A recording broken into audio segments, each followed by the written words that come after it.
Boa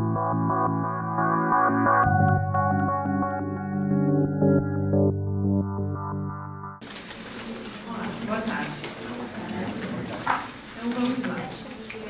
Talvez vocês percebam, né, que a minha fala não fique muito diferente do que vocês já ouviram, né, na parte da manhã.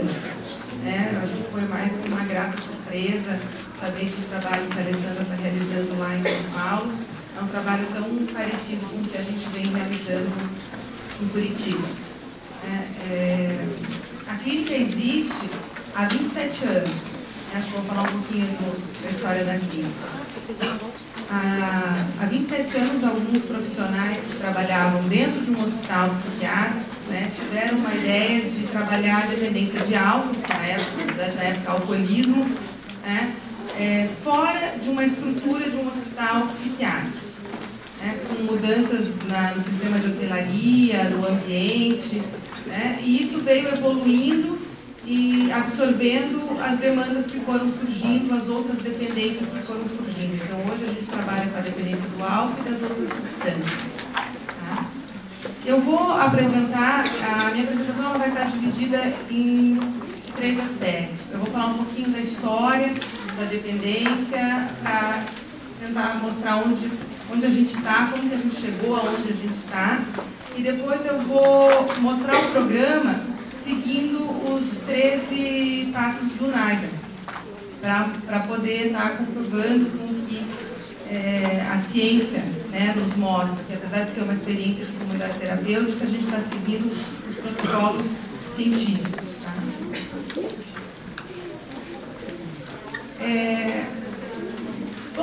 Todas as pesquisas mostram que o uso de substância psicoativa ele é muito antigo, né?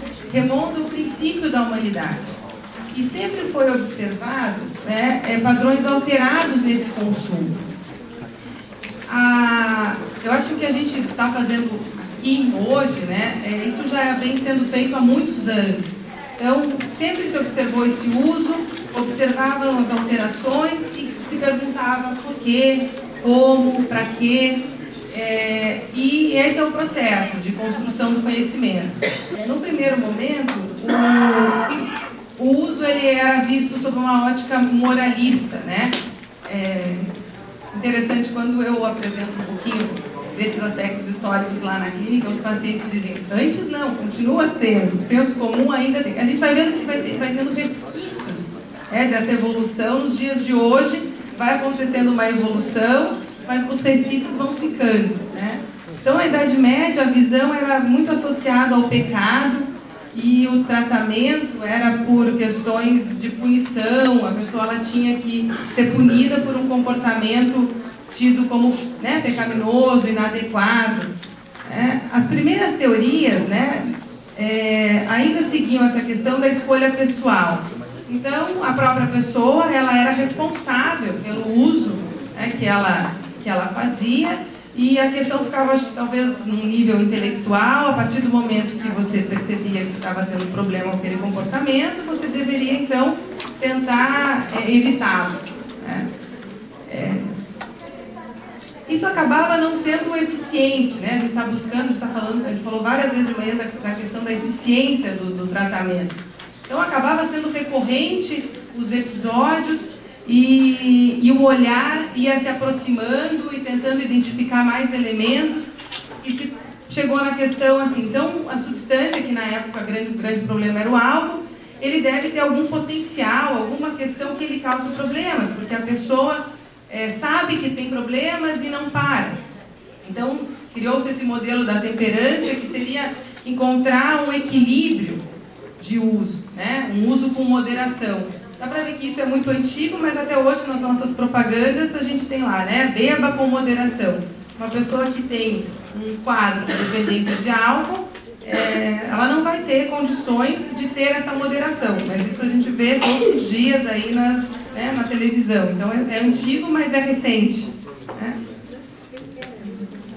O termo alcoolismo apareceu pela primeira vez em 1849, né? Um médico sueco que trouxe esse termo, colocando o alcoolismo ainda muito focado nos problemas físicos, na questão da intoxicação crônica causada pelo álcool.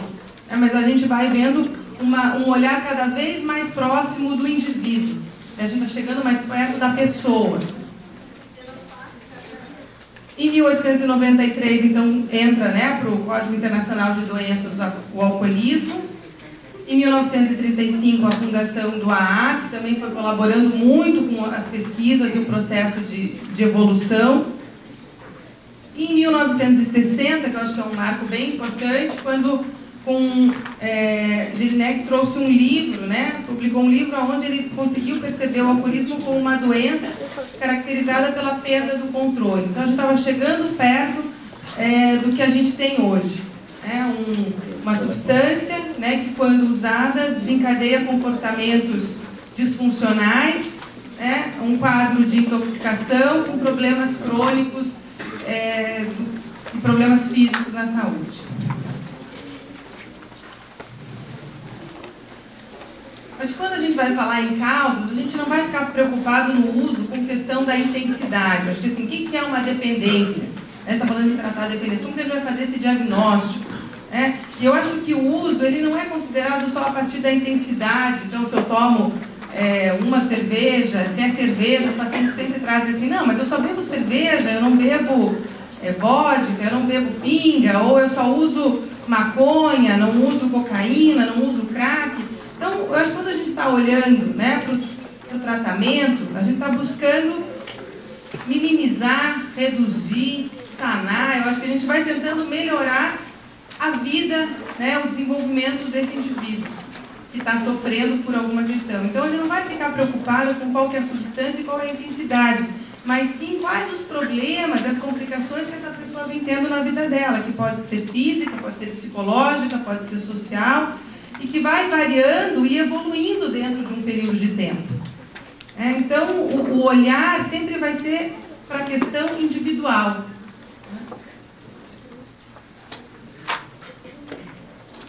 Em 1976, a gente acabou sendo formulado por alguns psiquiatras um fator muito importante, porque é o que a gente tem usado até hoje para trabalhar. A gente deixou de usar o termo alcoolismo e passou a usar um conceito de síndrome de dependência do álcool. Essa contribuição do Edwards eu acho que é fundamental e vem sendo um referencial bem importante para guiar o nosso trabalho. Então, através do trabalho dele, de observação na clínica e tudo mais, ele conseguiu identificar 7 critérios presentes num processo de uso. Sempre um uso, se é um abuso, se é uma dependência, e isso vem nos ajudando a avaliar o quadro e saber qual que é o melhor tratamento. Na parte da manhã, surgiu lá algumas discussões de internação, ambulatório, eu uso os termos que a gente usa lá na clínica, mas vai fazer o tratamento em um hospital dia, seja no CAPS, ou seja numa outra instituição, vai estar internado. E esses critérios nos ajudam a perceber qual que é a situação dessa pessoa e qual que é o melhor regime de tratamento para essa situação. Então, esses 7 critérios seriam, primeiro, o estreitamento do repertório. A Sandra falou disso, com as atividades, tentando ampliar esse repertório. Cada vez mais, a pessoa que usa, ela vai só pensar em usar. Tem acho que um jargão que o pessoal do grupo de mutuajuda fala que é assim, eu vivo para usar e uso para viver. Então, eu vou abrindo mão aos poucos das minhas atividades. Então, eu começo tendo uso social, daqui a pouco eu só estou saindo com as pessoas que usam, daqui a pouco eu não estou nem mais saindo com as pessoas que usam, porque pegam no meu pé e eu estou cada vez mais sozinho e sem realizar outras atividades que não envolvam o uso. Isso traz o quê? Uma saliência do uso, a presença do uso constante. Tem dois aspectos que, com os avanços da ciência na área de neurobiologia, que a gente consegue mostrar, depois vai ser falado aqui na outra fala, que é o uso a ação das drogas no cérebro, sobre os processos de neuroadaptação. Então, uma neuroadaptação de prejuízo, e uma outra neuroadaptação que causa a tolerância e os sintomas de abstinência. Esses dois critérios são extremamente importantes na hora de você indicar uma modalidade de tratamento, porque uma pessoa que já está apresentando, né, sintomas de abstinência e tem uma grande intolerância, ela vai ter uma dificuldade muito maior de cessar esse uso, né, se não tiver um apoio medicamentoso. Né? Não é só uma dificuldade maior, ela corre risco de vida. Né? O médico vai falar com mais propriedade sobre o que pode acontecer com uma pessoa que está, né, com um uso contínuo de álcool, parar abruptamente.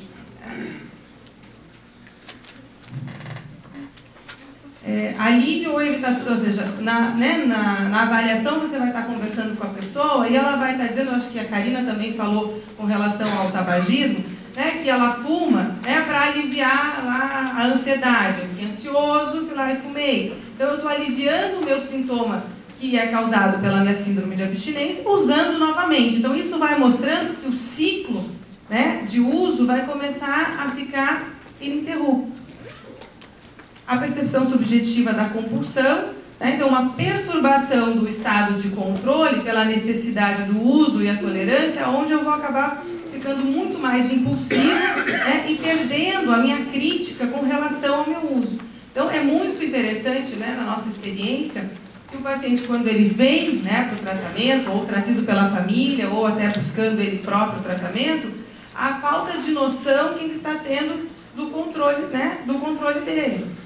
Que ele vem escolhendo comportamentos, né, tendo alguns hábitos totalmente voltados pela necessidade e a compulsividade do uso, e ele não se dá conta disso. Né? E eu acho que o que mais angustia, né, é a questão do trabalhar se cura, se não cura. Eles terem evidenciado que um paciente, né, após um bom período de abstinência, se ele retoma, né, usando, mas eu vou usar só socialmente, de vez em quando, né, ele acabava voltando para o seu padrão de uso, né, antigo ou até mesmo pior.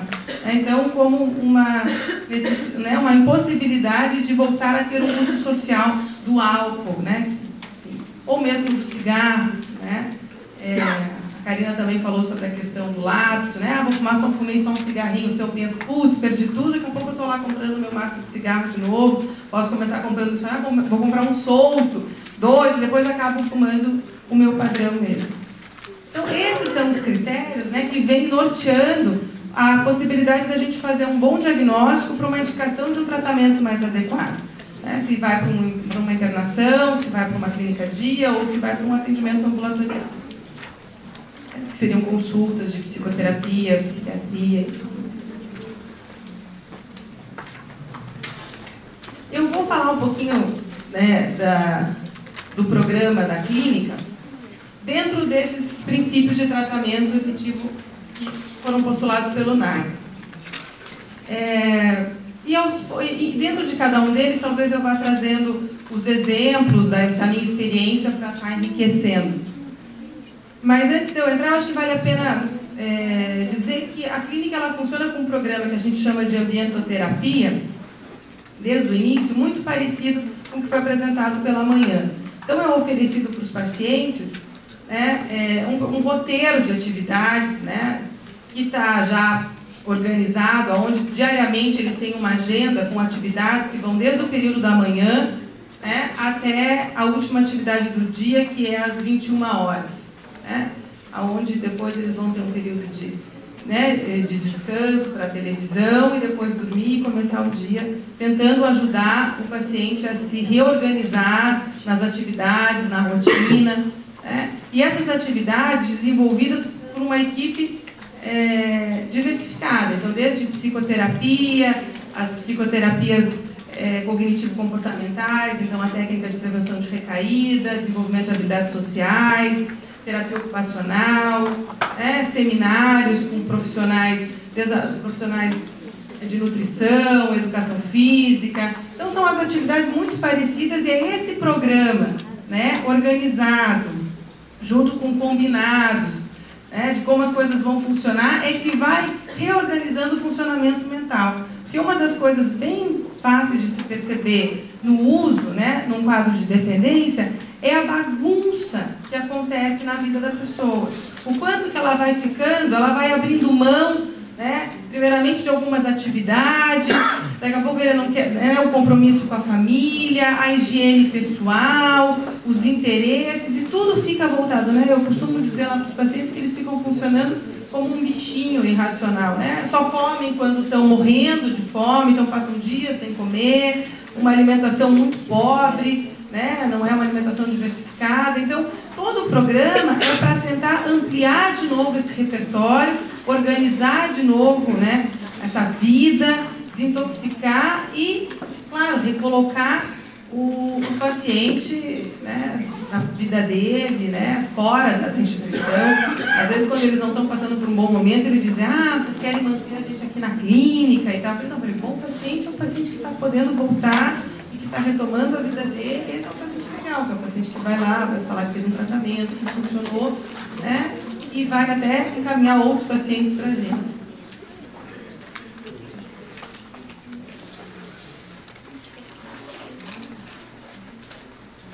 Não há tratamento único que seja apropriado para todos, né? Então, acho que isso também eu estou falando e também vem sendo falado hoje, a questão das particularidades. A gente está trabalhando com indivíduos com questões individuais, né? Esse modelo usado pela Clínica Quinta do Sol não é o melhor modelo. É um modelo que vem buscando, né, oferecer um tratamento eficaz para uma demanda social, né, da atualidade, e vem tendo bons resultados. E eu acho que vem tendo bons resultados, e eu me orgulho de dizer isso, porque a gente vem conseguindo manter essa característica. Olhar cada pessoa que nos procura dentro da sua particularidade e dentro disso incluir ela dentro do nosso programa. O tratamento deve estar sempre disponível. A pessoa que sofre, né, com a dependência química, ela passa por um processo um tanto complexo. Ela vive um conflito que os autores da entrevista motivacional chamam lá de conflito de aproximação e evitação, né? Onde um único objeto me atrai e me repele, né? Ou seja, eu acho que é inevitável a gente dizer assim, que o uso da substância psicoativa tem algum prazer, alguma satisfação. A gente tem medo de dizer isso, né? Tipo, droga é uma droga. Então, o que as pessoas estão fazendo usando? Por que depois que elas percebem os prejuízos, elas continuam usando? Tentar identificar quais são as vantagens que esse uso me traz, juntamente com as desvantagens, vai me colocar muito mais perto de uma situação real e muito mais perto da possibilidade de lidar com ela efetivamente. Então, a ideia do tratamento não é, de maneira nenhuma, rotular a droga, né? Trabalhar com preconceito, e sim trazer essa realidade para perto, tentar olhar da maneira mais, acho que, mais próxima, mais desprovida desses preconceitos e fantasias que a gente vai criando, enfim, e vai acontecendo também ao longo dos anos, e ajudar. Então, a pessoa que vem, ela vem muito ambivalente, né? A ambivalência seria essa dúvida: eu quero, mas eu não quero, por causa da decorrência desse conflito que ela passa.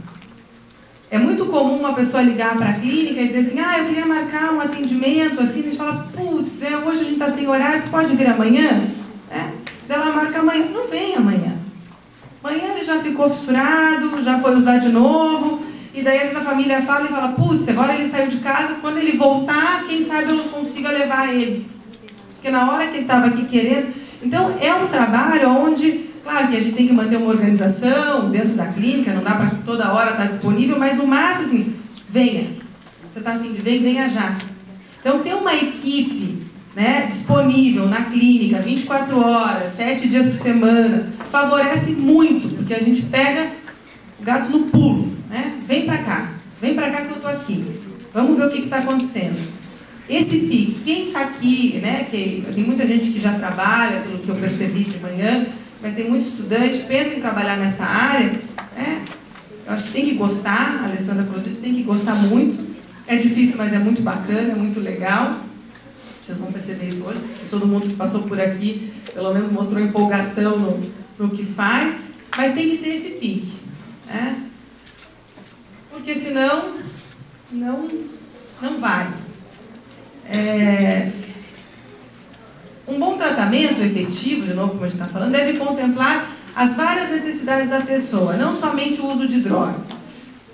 Então tem que ter um olhar. Por que a gente precisa de uma equipe diversificada? Porque eu preciso estar olhando vários aspectos. Então a questão do uso, eu vivi uma situação essa semana, eu comentava aqui com um paciente que nos procurou para internar, dizendo que estava motivado, um senhor de 50 anos, usuário de múltiplas substâncias, nos últimos anos vinha usando crack, começou com 11 anos com álcool, já usou ácido, muitos derivados de morfina, e a gente se preocupou ali com a questão do crack, ele estava querendo entrar, a gente não pensa nem duas vezes, ok, vamos lá, vamos entrar e tal. Chegou, foi para a unidade de desintoxicação, o médico clínico chegou, fez a avaliação, ia mandar alguns exames, e daí ele acabou, me ligaram no plantão, que a médica me ligou e falou, olha, estava para trocar uma ideia, o paciente não está legal, a gente fez aqui um teste, ele está com a glicemia super alta. Então, o paciente diabético minimizou, negou, talvez alguém que esteja nesse estado que estava não tem nem talvez a compreensão de lembrar, de contar de uma parte clínica dele. E ele precisou ser transferido para um hospital clínico, porque os nossos recursos ali eram limitados dentro desse quadro. Então, chama-se uma ambulância e vai. Então, a gente tem que estar olhando e tem que ter um profissional atento, tem que estar um médico ali para olhar, uma enfermeira que percebeu pelas reações. O psicólogo que nessa hora vai ligar para a família e vai orientar e vai passar algumas orientações. Então, assim, a gente tem que estar vendo o nosso paciente no todo, dentro das necessidades dele. A gente está trabalhando a dependência do paciente, está indo bem, mas é um paciente que tem lá conflitos familiares. Então, vamos tentar oferecer mais atendimentos familiares, porque no caso dele isso está pegando mais. Tem uma questão de trabalho, então o assistente social vem para poder fazer uma avaliação. Então, a gente tem que estar ligado e atento, porque só o uso, fica muito pouco. Ninguém experimenta, abusa e desenvolve uma dependência se não tiver inúmeras fragilidades. Não é simples virar dependente, não é tão simples assim. O plano de tratamento deve ser continuamente avaliado e, se for o caso, modificado para assegurar que se mantenha atualizado as necessidades das pessoas. Então, não adianta falar assim, esse é o melhor modelo de tratamento. Como que a Quinta do Sol trabalha? Eu estou tentando trazer para vocês os pilares. Mas pode ser que se vocês forem lá amanhã, falar, putz, mas não está acontecendo bem isso que a Tamara falou. Não, porque ou talvez o perfil dos pacientes amanhã pode necessitar de algumas modificações. Então, o espaço de manobra para o trabalho tem que ter. É claro que eu tenho que ter os referenciais. Não pode ser oba-oba, qualquer coisa, vamos lá, é um trabalho sério. É a vida de pessoas. A gente tem que estar, ter os nossos pilares na ciência, na evolução, no conhecimento. Mas se a gente não tiver um espaço de manobra, para poder dar conta desse quadro que é complexo, o trabalho não vai, fica limitado. Vai ter, eu quero um perfil único de paciente. Então vai ter paciente, vai ter um paciente, porque o perfil único é dele só.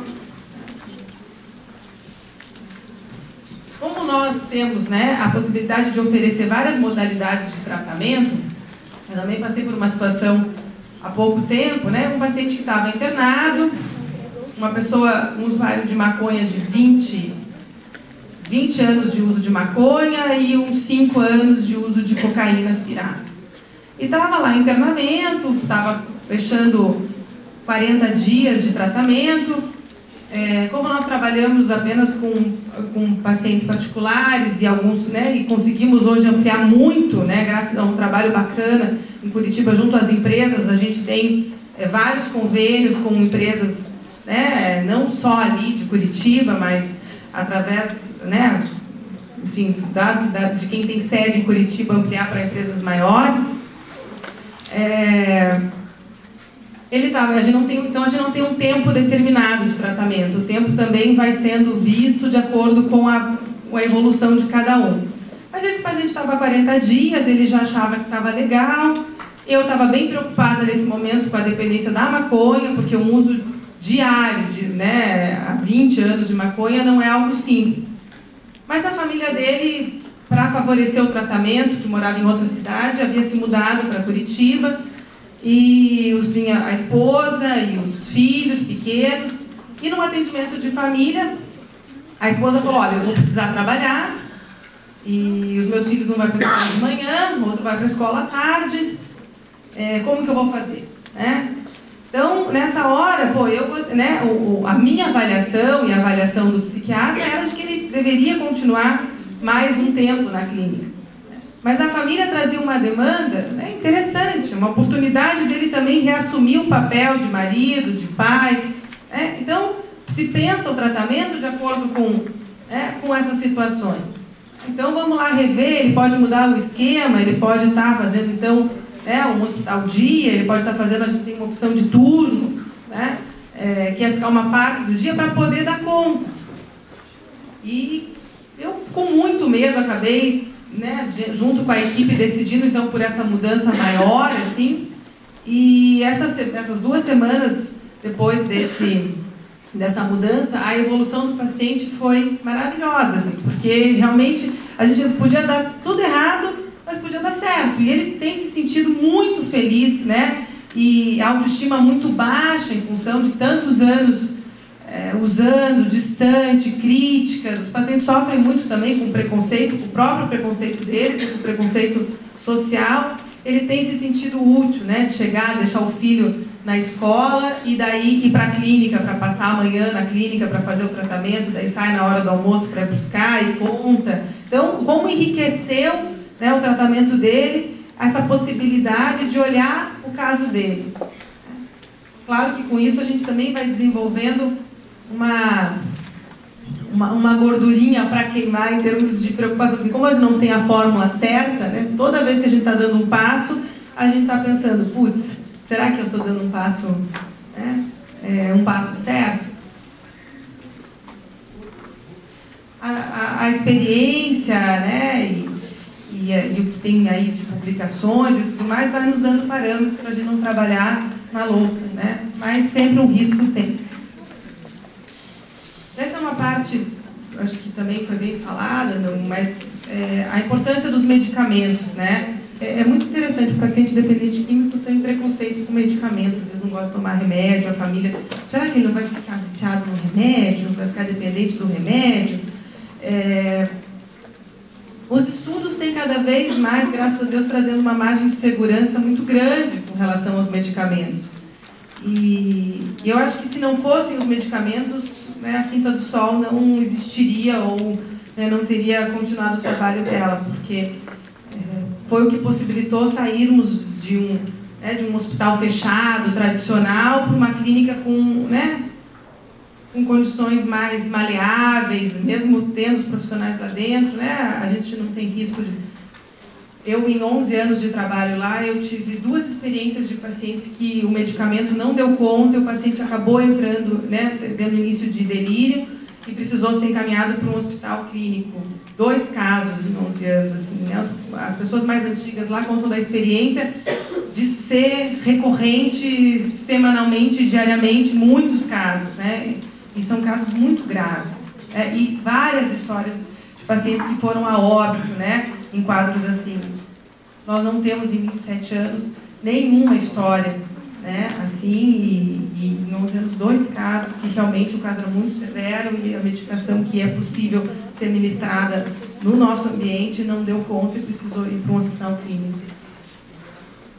No caso de indivíduos com problemas de dependência ou abuso de drogas, que ao mesmo tempo apresentam outros transtornos mentais, deve-se tratar os 2 problemas de maneira integrada. Não só outros transtornos mentais, como a dependência cruzada. Então a proposta é trabalhar a dependência do álcool, junto com a do crack, junto com a da maconha e junto com a do tabaco. Então a clínica também vem seguindo... Eu digo que a questão do tabagismo dentro da clínica acompanha o que vem acontecendo socialmente. né? Era totalmente liberado, numa época em que era totalmente liberado, e hoje em dia ela é restrita como é restrito na sociedade. E a gente vai trabalhando com campanhas de motivação para os pacientes aderirem a um programa que funciona nos mesmos moldes do programa que foi apresentado hoje aqui pela manhã. Então, vamos tratar a depressão, a gente não sabe o que veio, né? O que veio primeiro, o ovo, a galinha, se a depressão que desencadeou a dependência do álcool, se foi ao contrário, a bipolaridade, o uso do crack. Então, nessa hora, não sei quem vem primeiro, mas nós vamos tratar o que tiver que ser tratado, e daí, mais uma vez, a importância da equipe, né, multidisciplinar, lá, o médico, o psicólogo, né, a enfermagem, né, todo mundo observando. Essa questão da desintoxicação, né, é a primeira etapa do tratamento para a dependência, e por si só pouco faz para modificar o uso de drogas em longo prazo. Então, o processo de desintoxicação que acontece nos primeiros dias, primeiras semanas, e há quanto tempo leva para desintoxicar? Acho que as pessoas que trabalham com pesquisa se esforçam para dizer para a gente quanto tempo, mas juro que no meu tempo, né, nesses meus anos de experiência, eu não sei quanto tempo é a substância, porque depende muito de cada indivíduo, né, de como o organismo dele pode ir se modificando ao longo do tempo de uso. Então, para alguns, 2 semanas, para alguns 30 dias, para alguns 60 dias, o tempo médio do internamento tem sido 60 dias lá na clínica, e às vezes o pipoco vem depois, né? A Karina falou da dependência física, da dependência psicológica e do hábito, do comportamento. Então, dependendo de onde pega mais o problema em cada pessoa, a situação vai vir, né? Se é mais físico é logo no começo, se é mais psicológico é um pouco depois, se é do hábito é um pouco depois ainda. Então, eu também, a desintoxicação é aquela parte inicial que precisa ser contida, o paciente precisa ser amparado. Eu costumo dizer que o paciente chega lá paciente, e ele é paciente do médico nas primeiras semanas, porque o olhar é muito médico, né? É do clínico e do psiquiatra. Depois de 2, dependendo, vou falar da maioria dos pacientes, depois de 2 semanas ele passa a ser paciente dos psicólogos, porque daí ele já saiu daqueles primeiros dias de maior dificuldade, precisando dormir, repor o sono, né, começa a se alimentar adequadamente, ganha peso, né, começa a se sentir bem fisicamente, e daí ele começa a poder participar, né, das atividades, ir para as terapias, pensar na vida dele, né, poder dividir o que vinha acontecendo, o que vem acontecendo com ele, desde que ele passa a ser um integrante do time. Agora ele virou nosso parceiro aqui, agora a gente vai começar a trabalhar juntos. Sai do papel de paciente e vem jogar junto comigo, vai ser ativo aí no tratamento, vai ter que participar, vai ter que trazer a própria experiência. Eu acho que as teorias vêm também até chamando de cliente, mudando até, a gente tem uma coisa chamada de paciente, a gente está acostumado com isso. Mas eu sempre reforço, e é importante a gente saber que a postura, né, é diferente de um paciente clínico. Se a pessoa não está ali jogando junto, dividindo, a coisa não caminha. Caminha na desintoxicação, é paciente, está ali passivo, mas depois precisa estar junto. O tratamento não precisa ser voluntário para ser efetivo. A nossa experiência tem confirmado isso. A gente recebe vários pacientes involuntários. O paciente, na verdade, a família liga, dizendo, olha, meu filho, meu marido, minha mãe, meu pai, está assim, assim, assado, está bebendo todos os dias, está mal, ou está fora de casa, só vem em casa para pegar coisa para trocar, porque está trocando tudo por crack, e eu não sei o que fazer. Não me escuta, está agressivo, às vezes já bateu, está roubando e tudo mais. O que eu faço? Vem para uma consulta, vamos conversar, vem para cá para a clínica para a gente orientar. E às vezes a orientação traga involuntariamente. Vamos marcar uma consulta, a gente faz a consulta aqui dentro da clínica, e daqui a pouco a gente diz, cara, você vai ficar. Vai ficar e vai ficar.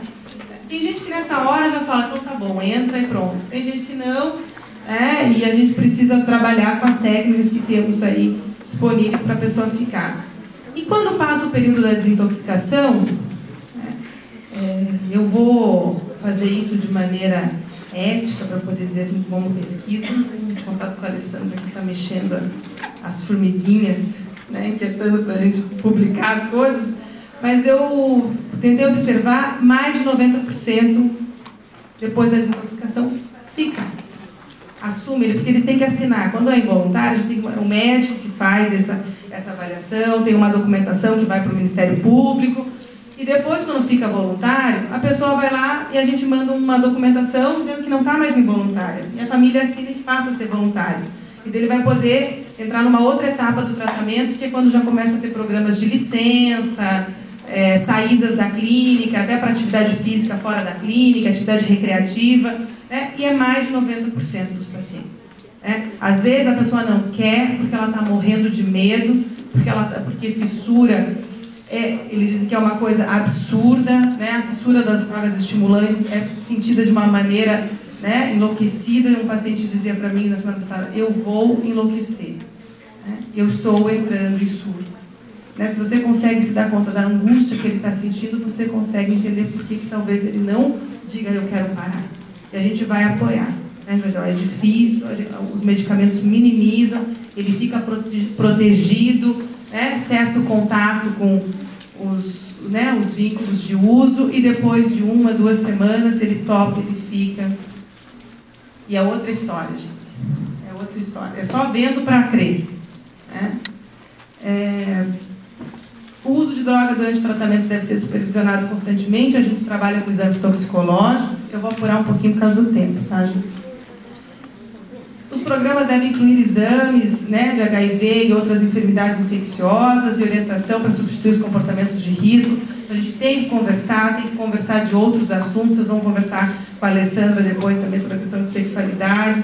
Esses dias a gente teve um paciente jovem que chegou lá, com os exames a gente constatou que ele era soropositivo, ele não tinha falado com a família, não tinha contado para ninguém. A gente pôde conversar com ele, né? Podemos propor a conversa com a família, ele está começando os exames para ver se precisa iniciar um tratamento já específico. Facilita e a gente vai integrando a vida da pessoa. Se não tivesse sido feito o exame, ele não teria falado, como que ele talvez pudesse depois, né, ter consequências graves de uma situação que não pode ser contida. A recuperação é a longo prazo, né, e frequentemente requer várias tentativas de tratamento. Então a gente falou da recaída, de como trabalhar com recaídas. A gente tem uma técnica que a minha atividade na clínica é o programa de prevenção da recaída. Então, né, eu tiro o chapéu para a evolução das técnicas e que hoje a gente pode trabalhar, né, de frente com essa situação e sabendo que ninguém muda do dia para a noite. É só a gente pensar na gente. Assim, será que quando eu tenho que mudar algum hábito meu é fácil? É simples? Eu falo, eu vou mudar e mudei? Então a gente tem que trazer, às vezes, para a realidade de cada um para poder desenvolver empatia com o outro. Então poderíamos dizer assim, né, que qual que é a premissa do tratamento dentro do que a gente pensa lá na Clínica Quinta do Sol, né? Que o tratamento pode, não, e deve, né, oferecer um maior autoconhecimento para cada um que nos procura, possibilitando ao nosso paciente ser ele mesmo, ser si mesmo. Eu acho que essa é a nossa grande busca, proporcionando crescimento e fortalecimento para a capacidade de viver a vida real em toda a sua amplitude. Então, às vezes a gente fica numa discussão, qual que é o melhor tratamento, essa é a melhor técnica, essa é a outra melhor técnica. Acho que essa discussão, às vezes, fica com quem vai tratar, né? E a gente sai daí do campo de saúde, que é olhar para a pessoa que está sofrendo, que não está bem, e eu acho que a hora que a gente olha para ela, a gente percebe que é ali que a gente vai encontrar a resposta, né? E não nas discussões entre os profissionais. Muito obrigada.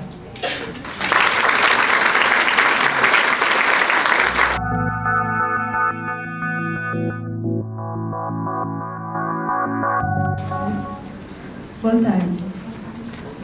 Como eu sou de comunidade terapêutica, eu não sei nem se é uma pergunta, mas assim, uma inquietação no sentido de que a gente está aqui com uma plateia de muitos alunos e de pessoas que estão tendo contato com essas questões da drogadição, assim, talvez até pela primeira vez, né?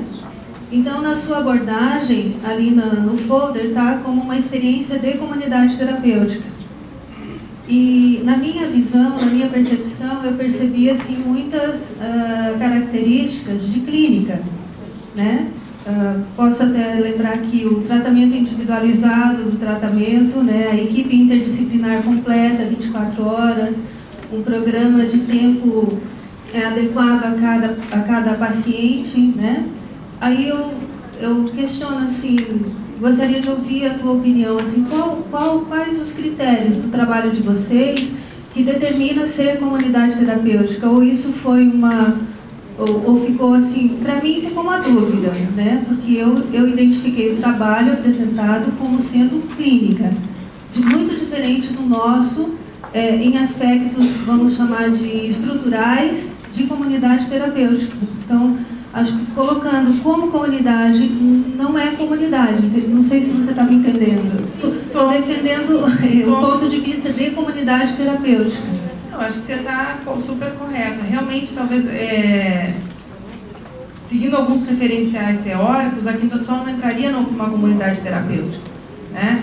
Eu acho que entra quando a gente vai sentir o manejo, né? Como que a gente trabalha com os pacientes, o que é o objeto de trabalho.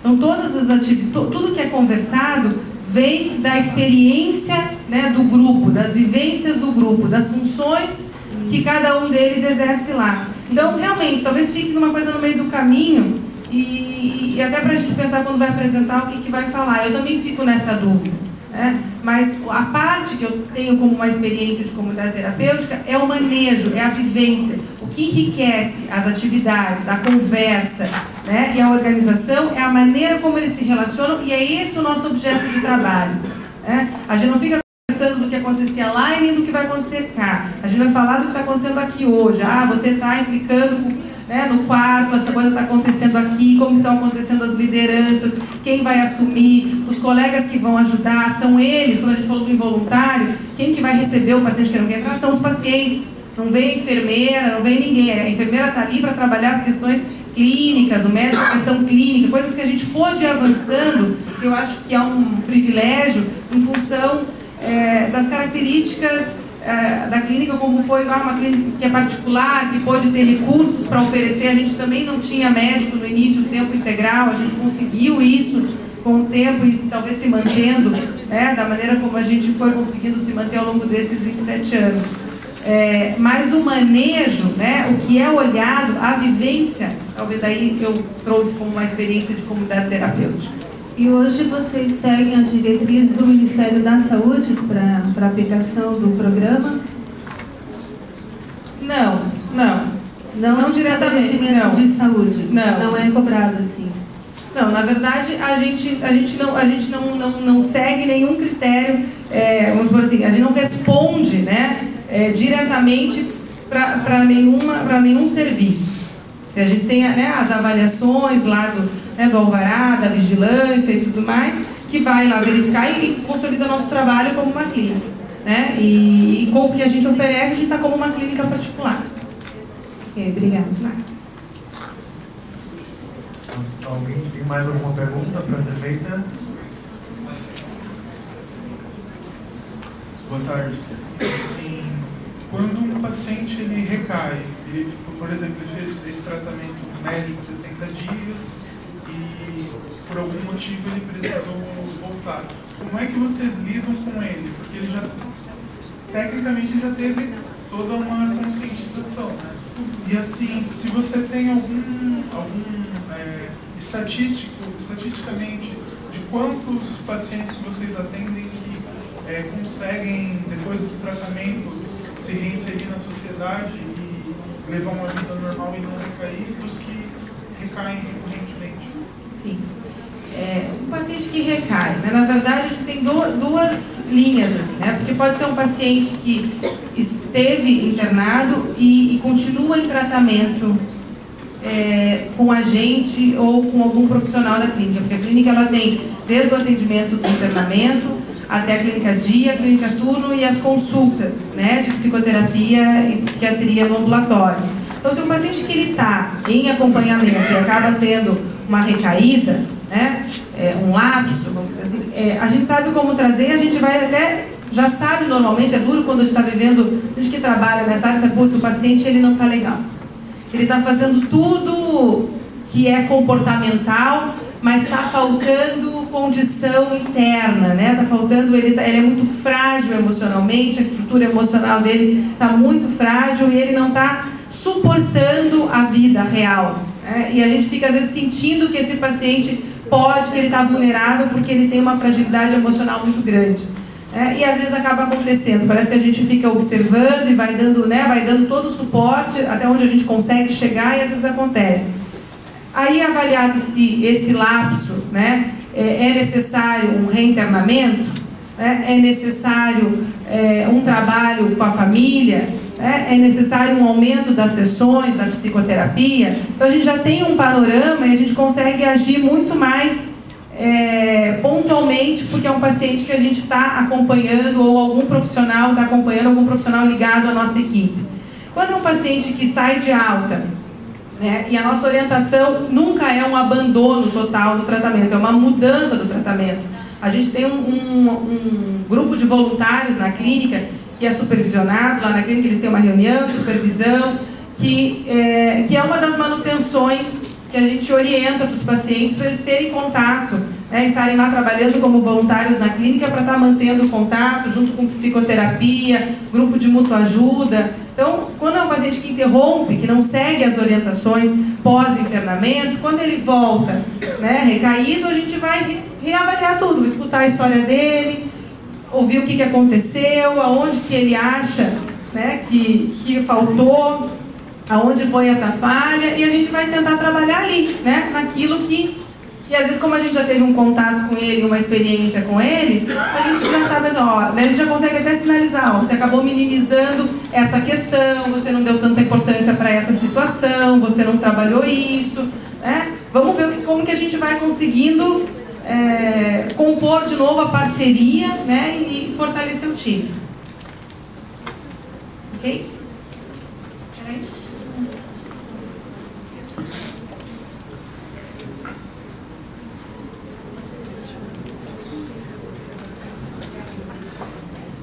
Obrigado.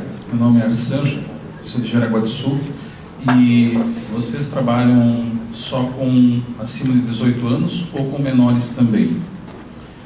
A gente recebe pacientes menores. Claro que, assim, quando a gente tem uma procura por um paciente diferente, né, uma situação diferente, sempre a gente avalia, tem um trabalho da equipe para avaliar como que está a clínica hoje.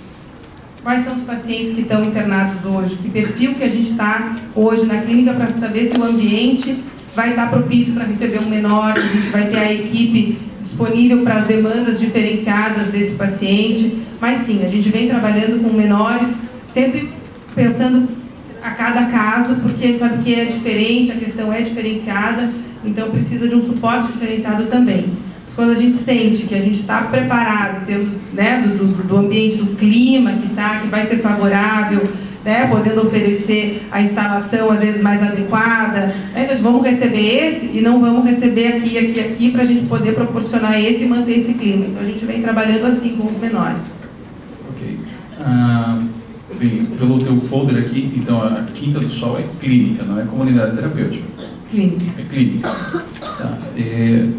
O que tu achas agora da RDC 29? E a tua opinião? Olha, eu vou ser sincera em dizer para vocês assim, que o nosso trabalho, eu vi que de manhã teve toda uma abordagem política, de discussões, de regras, de leis e tudo mais. E eu falei, meu Deus, eu me senti um peixe fora d'água, né? Porque o nosso trabalho é um privilégio trabalhar, eu estou me sentindo trabalhando com filé mignon, é a coisa mais maravilhosa do mundo, porque assim, a gente não participa dessas discussões, né? A gente não participa.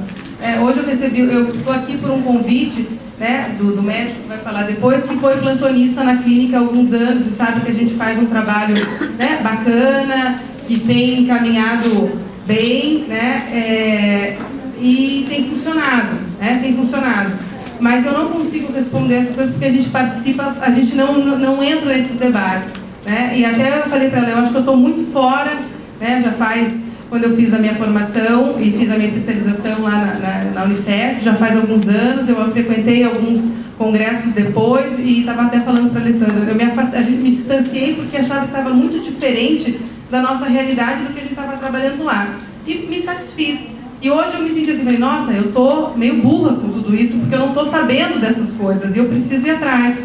Né? Eu estou muito focada dentro da nossa realidade, que é ali pequenininha, 24 leitos, né? E alguns pacientes e tudo mais. Estou precisando participar de outras coisas, porque realmente não estou acompanhando todo esse processo, todas essas leis, né? Várias coisas que a Alessandra também citou, eu falei, gente, nem sei o que diz, eu vi várias pessoas discutindo, eu falei, estou precisando ir atrás. Agora,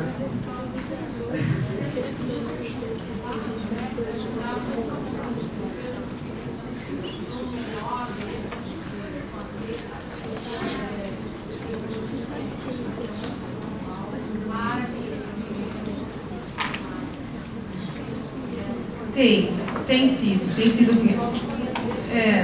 A gente tem um serviço, como lá na clínica, a clínica, a gente fala que é uma clínica escola também, né? E agora eu vou cuidar, porque a gente vai falando que é uma clínica que trabalha com clima de comunidade terapêutica, que talvez não é uma comunidade terapêutica, é uma clínica escola, mas como que é a formação?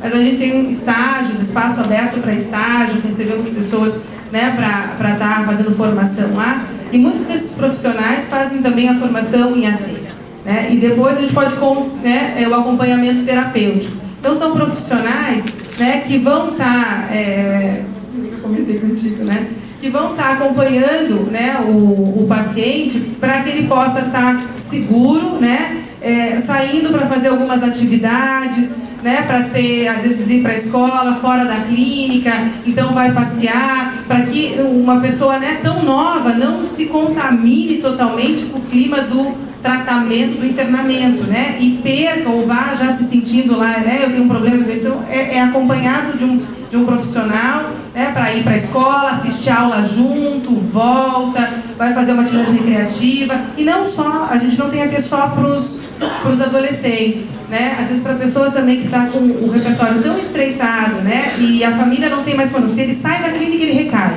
né, sai da clínica recai, mas também não aguenta mais ficar dentro da clínica, e tem 10, 15, 20 internamentos, né? Então a pessoa ela está ali, fala, então você vai sair, vai fazer outras coisas, mas ela precisa de um acompanhante, que tem que ser um acompanhante, não tem mais amigos, né? O amigo é só, nem o traficante, eu lembrando um paciente que até o traficante já falou, cara, vai embora, chega, não vou vender mais para você está muito mal, né? A quem que ele vai recorrer? Então o acompanhamento terapêutico é esse, é uma pessoa com formação, né, e que vai estar podendo ajudar nesse processo de reinserção ou no processo de um adolescente, num processo para não ficar totalmente prisionado, vamos dizer assim, né, internado.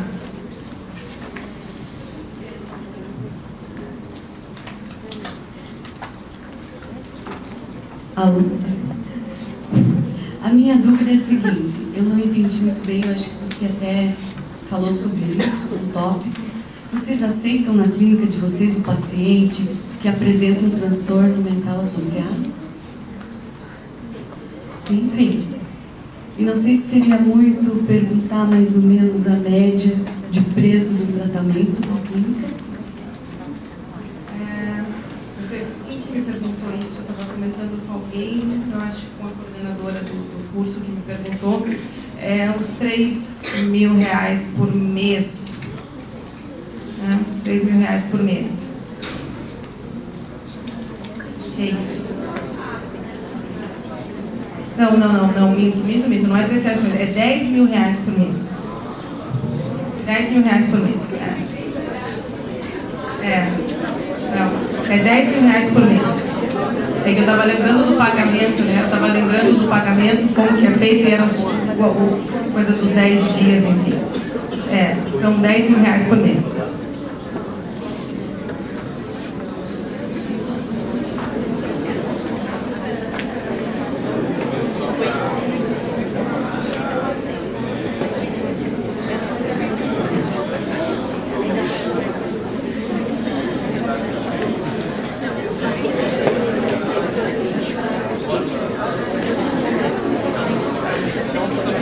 Eu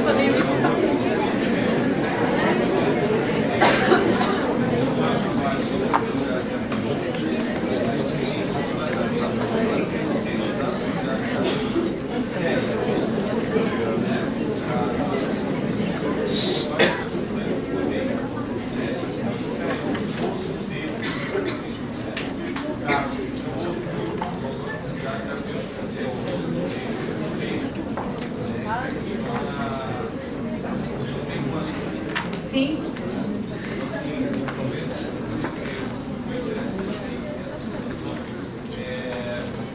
Nós não somos críticos, não temos essa questão, nós preocupamos bastante com essa questão legislação e tudo mais, e o funcionamento está adequado, está buscando, está se aperfeiçoando, inclusive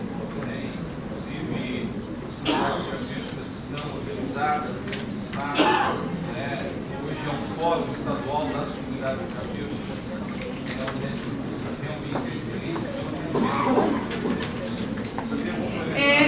Eu acho que assim, né, eu até peço, né, eu acho que talvez o título, tiveram algumas coisas na nossa organização e até quando eu conversei com as meninas, a gente falou, nossa, fiquei tão em dúvida, acabou, Só para não achar que a comunidade terapêutica tem que ser icônica.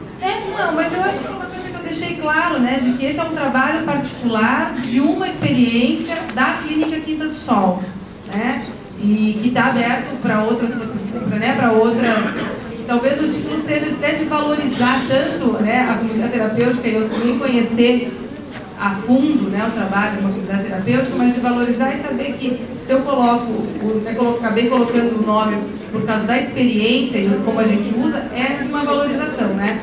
Senão eu colocaria essa clínica desse tamanhão e não colocaria a comunidade terapêutica como sendo a experiência que eu acho que faz a diferença, porque a gente vai trabalhar no vínculo, a gente vai trabalhar na relação, a gente vai trabalhar no manejo. Bom, agora agradecemos as palavras da Tamara. Obrigada.